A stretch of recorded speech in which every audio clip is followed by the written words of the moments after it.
As a professor, I began to encounter obstacles that made it hard to do science. Was it the field, or possibly something else? To find out, I decided to do something radical. I would change fields. Being a scientist, I'll do an experiment.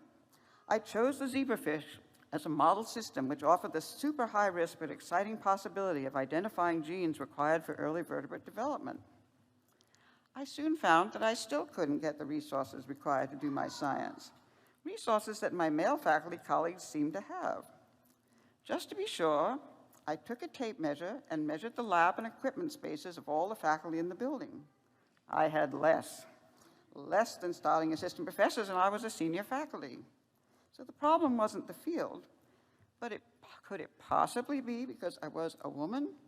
Why would gender matter? Science is supposed to be a meritocracy.